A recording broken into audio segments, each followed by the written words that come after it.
Hi guys, कैसे आप सभी का स्वागत है हमारे यूट्यूब चैनल लेट्स लर्न पे। और मैं हूँ रितेश। और कल किसी कारण की वजह से मैं क्लास अपलोड नहीं कर पाया था, तो आज हम लोग आगे बढ़ते हैं। आज हमारा कोऑर्डिनेट ज्योमेट्री खत्म हो जाएगा और कल से हम लोग अलजेब्रा में इन कर देंगे।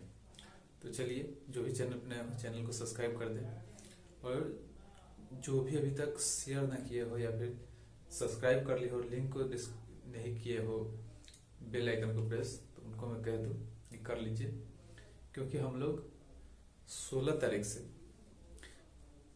जो भी मतलब बच्चे अभी क्लास कर रहे होंगे 10th का, उनके भाई बहन चचेरा मेरा कोई भी हो, अगल बगल कोई भी व्यक्ति जिसका फर्स्ट ईयर बीएससी का या सेकेंड ईयर या थर्ड ईयर का एग्जाम हो, और उसका अगर फिजिक्स ऑनर्स हो या फिर ऑनर्स कोई और विषय हो साइंस का, फिजिक्स सब्सिडरी हो, तो वो 16 तारीख से उनका क्लास शुरू हो जाएगा। ठीक है, तो चलिए आते हैं आज के हम पहले क्वेश्चन पे। सिद्ध करें कि बिंदुएं 3, 2, 6, 3, 7, 6 तथा 4, 5 एक समचतुर्भुज है। समचतुर्भुज करने का मतलब क्या है? सम का मतलब होता है इक्वल, ठीक है। चतुर्भुज का मतलब होता है चार भुजा, मतलब वैसा, मतलब क्वाड्रिलेटर में भी वैसा जिसका मतलब चारों भुजा आपस में बराबर हो। जैसे मान लीजिए हम ये ड्राइंग कर लेते हैं, ये पहले, ठीक है। ये मान लीजिए चतुर्भुज है, इसको ए मान लेते हैं, इसको बी मान लेते हैं, इसको सी और इसको डी, ठीक है। और भुजा का मान क्या दिया हुआ है? इसका दिया हुआ है 3, 2, इसका दिया हुआ है 6, 3, और सी का कितना दिया हुआ है? 7, 6, और ये 4, 5। देखिए एक क्रम वाइज दिया हुआ है, ए बी सी डी, ये नहीं कि कोई भी किसी का मान ले। तो सम चतुर्भुज होने का जो शर्त है वो क्या है कि A B equal to B C equal to C D equal to D A, चारों भुजा आपस में बराबर होना चाहिए, तभी ये सम चतुर्भुज होगा। तो उसके लिए हम लोग क्या करेंगे? ए बी निकालने का क्या मतलब है? ए से बी तक का दूरी। तो दूरी सूत्र हम लोग क्या पढ़े थे? √x2 - x1 का whole square plus y2 - y1 का होल स्क्वायर। तो पहले हम लोग ए बी निकाल लेते हैं। ए बी, तो ए बी हम लोग निकालेंगे तो क्या लिखेंगे? √x2 यानी 6 - 3 का होल स्क्वायर प्लस 3 - 2 का होल स्क्वायर, ठीक है। तो आप ही लोग बताइए, 6 - 3 3 होता है, 3 का स्क्वायर 9, प्लस 3 - 1 होता है, 3 - 2 होता है 1, 1 का स्क्वायर 1, यानी कि 3 का स्क्वायर 9 प्लस 1 क्या होगा? √10, यानी ए बी का मान हमारा आ गया √10। उसके बाद हम लोग निकालते हैं किस चीज का? बीसी का। बीसी का हम लोग निकालेंगे इसका बी और सी का, तो क्या हो गया? 7 - 6 का होल स्क्वायर प्लस 6 - 3 का होल स्क्वायर। अब देखिए 7 में से 6 जाएगा तो 1, 1 का होल स्क्वायर क्या होगा? 1 होगा। 6 में से 3 जाएगा तो 3, 3 का स्क्वायर क्या होगा? 9, यानी कि 9 और 1 कितना है? √10, यानी बीसी का भी मान हमारा 10 आ गया। अब है सी डी। अब हम लोग सी डी निकालेंगे। सी डी में क्या होगा? सी और डी है, ठीक है। सी डी कहिए या डी सी कहिए, दोनों तो एक ही बात है। तो हम लोग क्या करेंगे? 7 में से 4 का स्क्वायर प्लस 6 - 5 का होल स्क्वायर। अब देखिए आप, 7 में से 4 जाएगा 3, 3 का स्क्वायर 9, 6 में से 5 जाएगा 1, 1 का स्क्वायर 1, तो 9 1 10। सी डी भी आ गया √10। उसके बाद क्या है? D A. डी ए कहिए या ए डी कहिए, दोनों तो बात बराबर है। तो यहाँ पे हम लोग डी ए है, तो डी ए में क्या है? 4 - 3 का होल स्क्वायर प्लस 5 - 2 का होल स्क्वायर। देखिए 4 में से 3 जाएगा 1, 1 का स्क्वायर 1, 5 में से 2 जाएगा 3, 3 का स्क्वायर 9, यानी √10, यानी कि ए बी बराबर B C equal to C D equal to D A, यानी कि ये जो हमारा बिंदु दिया हुआ है 3 2 6 3 7 6 और 4 5 एक समचतुर्भुज होगा। इसका अगर स्क्रीनशॉट लेना चाहते हैं तो ले लीजिए। आइए हम लोग बढ़ते हैं अपने अगले क्वेश्चन पे। सिद्ध करें कि ये जो बिंदु है -2 3 8 3 और 6 7 मिलकर एक समकोण त्रिभुज बनाते हैं। क्या यह समद्विबाहु भी होगा, इसका जांच करना है। तो मान लिए ये हमारा त्रिभुज है, ठीक है।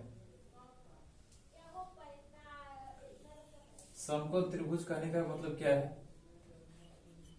कि हमारा एक कोण 90 डिग्री का होना चाहिए।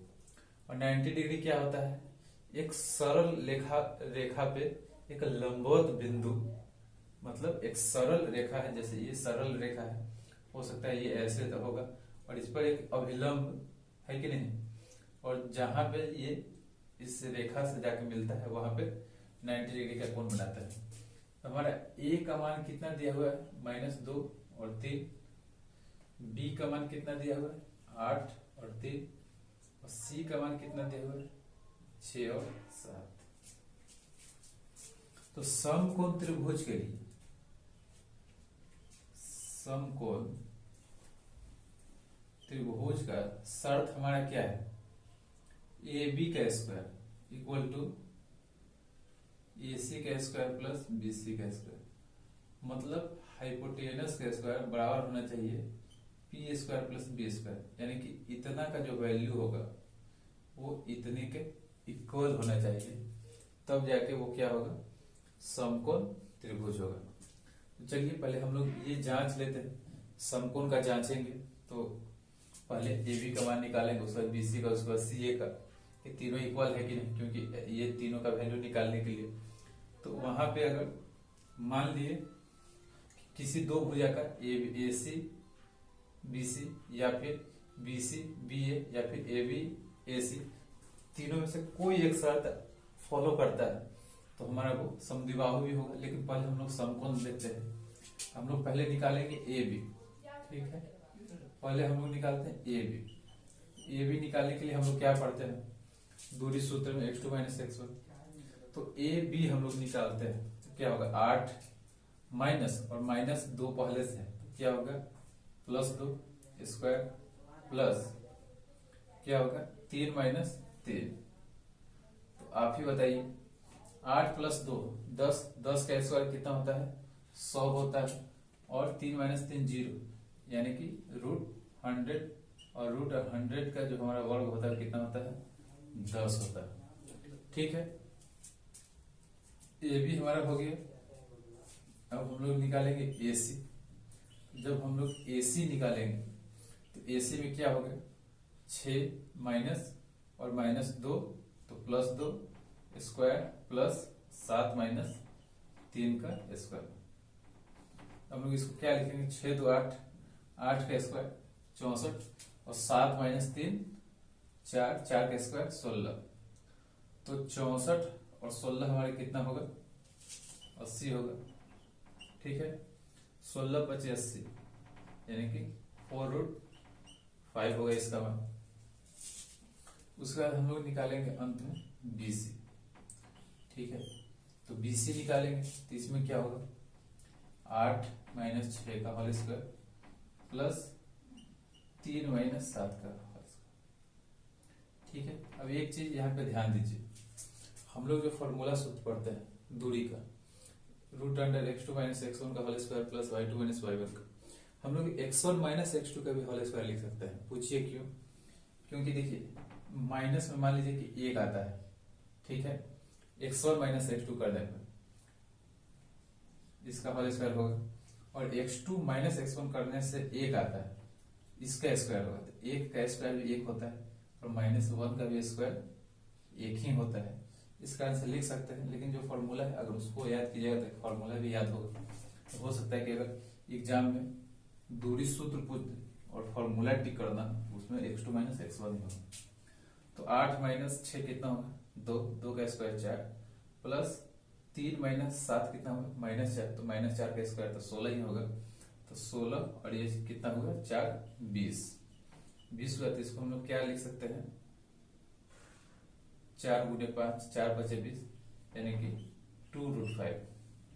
ठीक है, अब आप यहीं से देखिए ए बी का मान है 10, ए सी का मान है 4√5 और बी सी का मान है 2√5। क्या ये समद्विबाहु त्रिभुज होगा? नहीं। तो हम लोग लिखेंगे यहाँ पे A B not equal to B C not equal to A C, अतः यह समद्विबाहु त्रिभुज नहीं होगा।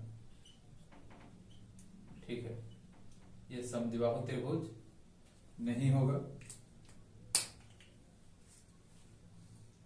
अब हम लोग चलते हैं कि ये समकोण त्रिभुज होगा कि नहीं। समद्विबाहु तो नहीं होगा, ये पता चल गया। तो समकोण होगा कि नहीं, तो समकोण के लिए क्या शर्त है? ए बी का square equal to B C plus C A का स्क्वायर। तो ए बी का मान हमारा कितना है? 10। तो 10 का square equal to B C कितना है हमारा? 2√5 का स्क्वायर प्लस ए सी कितना है हमारा? 4√5। तो 4√5 का स्क्वायर, 10 का स्क्वायर 100 होता है, इक्वल टू 2√5 का स्क्वायर कितना होगा? 2 का स्क्वायर 4 और √5 का स्क्वायर 5। तो 4 × 5 = 20 प्लस इसका 4 × 4 = 16 और इसका 5, 4 × 5 = 16, 5 = 80 हो गया। तो ये 80 और 20 कितना होगा? 100, यानी 100 = 100। इसलिए हम लोग लिखेंगे अतः A B square equal to B C square plus A C square. तो यह समकोण त्रिभुज होगा। ठीक है, समद्विबाहु के लिए हम लोग बढ़ते हैं अपने अगले प्रश्न पे।